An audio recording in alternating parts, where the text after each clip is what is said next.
Long lines at the gas pumps and down power lines along the roadways. They continue to be seen all across the Houston metro area. For many residents, the cooling locations that were set up provided the most visible signs of relief efforts in place. We've been trying to stay in our place at night, but it's just as hot at night as it is in the daytime. So, we're just basically trying to hang. Thursday, state officials updated the state response.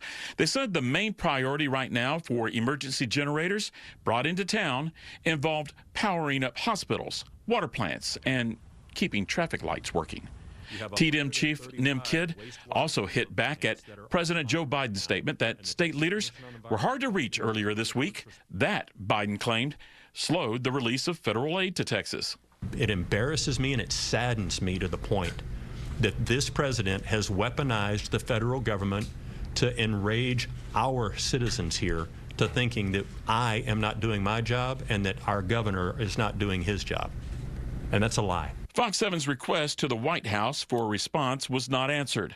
But in a social media post, Governor Greg Abbott noted the Biden administration did reduce the number of counties in the original federal disaster declaration to 67.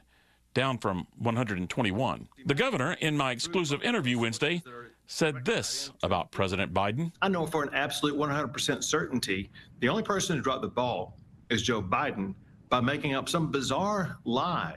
And why he would do that, I have no idea. As for the storm response, Governor Abbott followed through with his promise to order a study on why power goes out in Houston after big storms hit. The first step involved this hearing before the Public Utility Commission Thursday morning. We'll cast a wide net initially. We got to figure out what went wrong, what can be improved. Executives from 4 Texas power providers testified. Commissioners were told the lights are coming back on. More than 90% along the coastline served by AP Texas. But in Houston, progress is going much slower. Officials with CenterPoint said the storm caused significant damage to utility poles and power lines.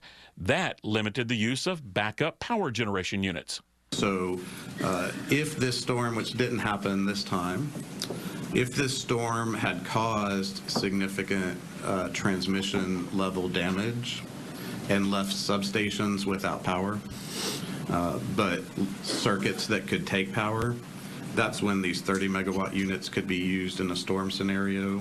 That's not this storm. CenterPoint hopes to bring the number of outages to 500,000 by Sunday.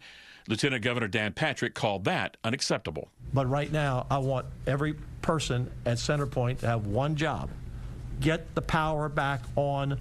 We'll talk about what happened before the storm later. Just get the power back on.